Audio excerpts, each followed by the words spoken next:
के बाद अब 2019 का लोकसभा चुनाव भी उतना ही दिलचस्प है और सभी पार्टियां हर तरीके से जोड़ तोड़ कर, गुणा भाग कर अपने अपने उम्मीदवारों की सूची को तैयार करने में लगी हैं। अपने अपने गढ़ में प्रत्याशियों के चयन को लेकर कोई भी पार्टी कोई भी कोताही नहीं बरतना चाहती है, इसलिए बहुत सोच समझकर उम्मीदवारों का चयन किया जा रहा है। और क्योंकि दिल्ली की सत्ता की गद्दी यूपी से होकर गुजरती है, इसलिए 80 सीटों के साथ यूपी लोकसभा चुनाव के लिए बेहद खास है।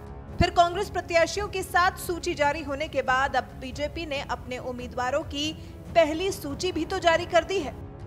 भारतीय जनता पार्टी ने अपने 184 उम्मीदवारों के नाम की घोषणा की है, जिसमें से यूपी की 80 लोकसभा सीटों में से 28 उम्मीदवारों के नामों का चयन कर दिया गया है। दिलचस्प ये है कि इन सीटों पर किसी तरह का कोई रिस्क न उठाते हुए बीजेपी ने अपने पुराने चेहरों पर ही दांव खेला है और हर तरह के जातीय समीकरण को साधने की कोशिश की है। क्या जाट, क्या राजपूत और क्या वैश्य समुदाय, इस लिस्ट में बीजेपी ने ऐसा दांव खेला है कि जाट के सामने जाट, राजपूत के सामने राजपूत और वैश्य उम्मीदवार के सामने वैश्य उम्मीदवार को मैदान में उतारा है। सबसे पहले यूपी के उन 28 उम्मीदवारों के नाम बताते हैं जिन्हें बीजेपी प्रत्याशियों की लिस्ट में जगह दी गई है। वाराणसी से नरेंद्र मोदी, लखनऊ से राजनाथ सिंह, सहारनपुर से राघव लखनपाल, बिजनौर से कुंवर भरतेंद्र सिंह, संभल से परमेश्वर लाल सैनी, अमरोहा से कंवल सिंह तंवर, अलीगढ़ से सतीश कुमार गौतम, आगरा से एसपी सिंह बघेल, फतेहपुर सीकरी से राजकुमार चाहेर, ऊना से धर्मेंद्र कुमार, खीरी से अजय कुमार मिश्रा, हरदोई से जयप्रकाश रावत, मिश्रिक से अशोक रावत, मोहनलालगंज से कौशल किशोर, मुजफ्फरनगर से संजीव बालियान, मुरादाबाद से कुंवर सर्वेश कुमार, मेरठ से राजेंद्र अग्रवाल, बागपत से डॉक्टर सत्यपाल सिंह, गाजियाबाद से वीके सिंह, गौतम बुद्ध नगर से महेश शर्मा, मथुरा से हेमा मालिनी, एटा से राजीव सिंह, शाहजहांपुर से अरुण सागर, बदायूं से संघमित्रा मौर्य, बरेली से संतोष कुमार गंगवार, सीतापुर से राजेश वर्मा, हरदोई से जयप्रकाश रावत, उन्नाव से साक्षी महाराज। जाट बनाम जाट की लड़ाई में किसकी होगी जीत?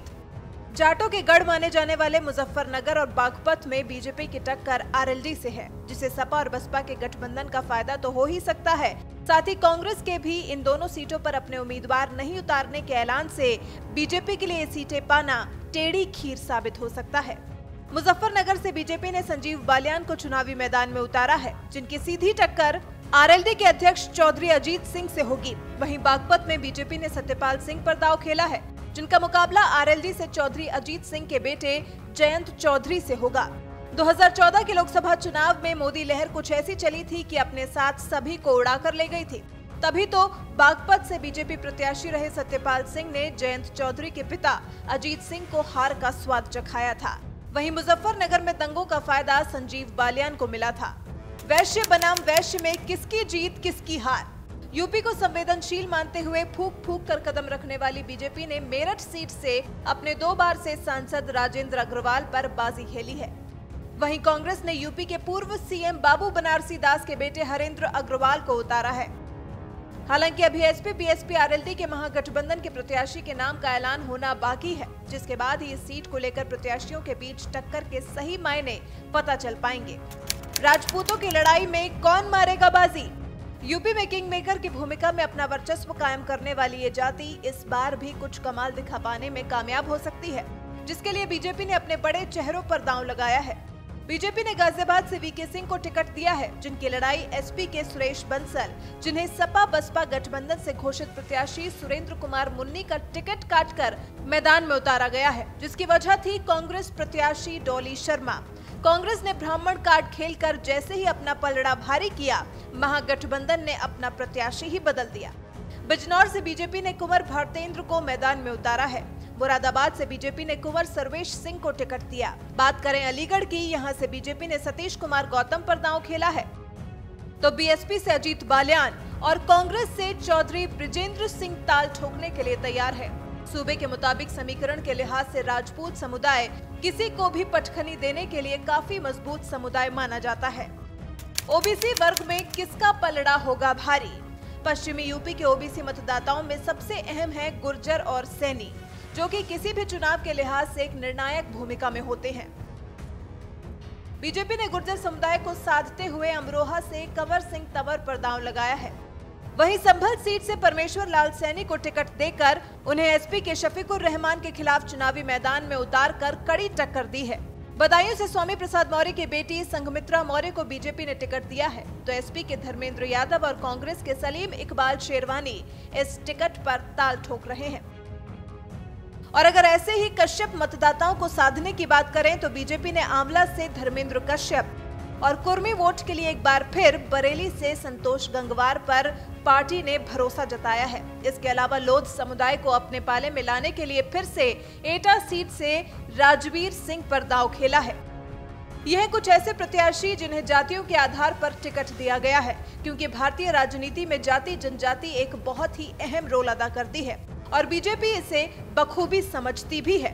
अब देखना दिलचस्प होगा कि बीजेपी को अपना ये दांव भारी पड़ता है या फिर एक फायदे का सौदा साबित होता है।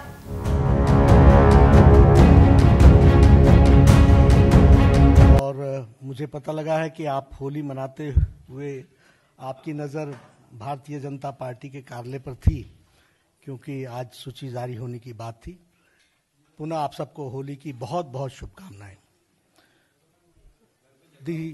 The Central Election Committee meeting was held on 16th, 19th and 20th of March, and it was presided by our Honorable President, Shri Amit भाई शाह जी, और उसमें हमारे भारत के प्रधानमंत्री श्री नरेंद्र मोदी जी, गृह मंत्री श्री राजनाथ सिंह जी, वित्त मंत्री अरुण जेटली जी और हमारी external affairs minister Sushma Swaraj ji और सभी इलेक्शन कमेटी के सदस्य सभी बैठकों में उपस्थित थे।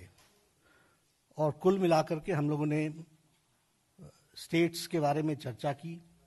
1 बाय 1 हमने स्टेट्स को लिया है और आज हम सारी डेलिब्रेशंस करने के बाद चुनाव समिति का जो उन्होंने तय किया उसको आपके साथ में शेयर कर रहा हूं।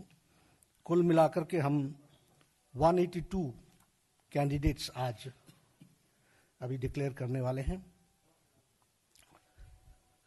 सबसे पहले तो भारत के प्रधानमंत्री, यशस्वी प्रधानमंत्री श्री नरेंद्र मोदी जी, आप वाराणसी से चुनाव लड़ेंगे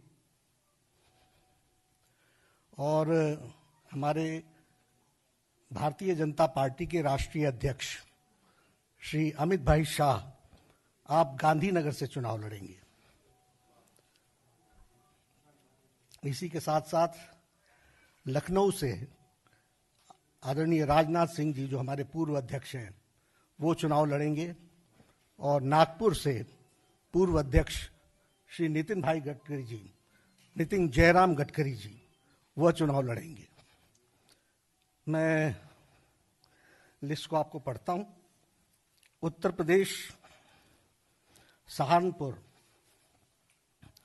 राघव लखनपाल, मुजफ्फरपुर डॉक्टर संजीव कुमार बाल्यान, मुजफ्फरनगर डॉक्टर संजीव कुमार बाल्यान, बिजनौर कंवर भारतेंदु सिंह, उत्तर प्रदेश में मुरादाबाद कंवर सर्वेश कुमार, संभल श्री परमेश्वर Lal Saini, Amroha Shri Kanwar Singh Tanwar, Meerut Shri Rajendra Agarwal, Baghpat doctor Satyapal Singh, Baghpat doctor Satyapal Singh, Meerut Shri Rajendra Agarwal, Uttar Pradesh Gautam Ghaziabad Shri VK. Singh, Gautam Buddha नगर डॉक्टर महेश शर्मा, अलीगढ़ श्री सतीश कुमार गौतम,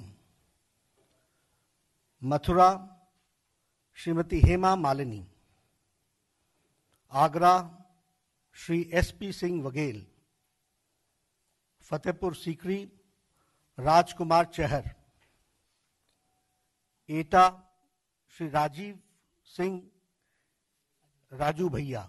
सिंह, बदायूं श्रीमती संघमित्रा मौर्य, अनुला श्री धर्मेंद्र कुमार, बरेली श्री संतोष कुमार गंगवार, शाहजहांपुर ऐसी सीट है श्री अरुण सागर, खेरी श्री अजय कुमार मिश्रा, सीतापुर श्री राजेश वर्मा, हरदोई श्री जयप्रकाश रावत, मिश्रिक श्री अशोक रावत XMP, उन्नाव स्वामी साक्षी जी महाराज, मोहनलालगंज कौशल किशोर, लखनऊ श्री राजनाथ सिंह जी, जैसा मैंने बताया हमारे पूर्व अध्यक्ष और भारत के गृह मंत्री, अमेठी श्रीमती स्मृति ईरानी जो भारत सरकार में मंत्री हैं, पहले भी चुनाव लड़ी हैं,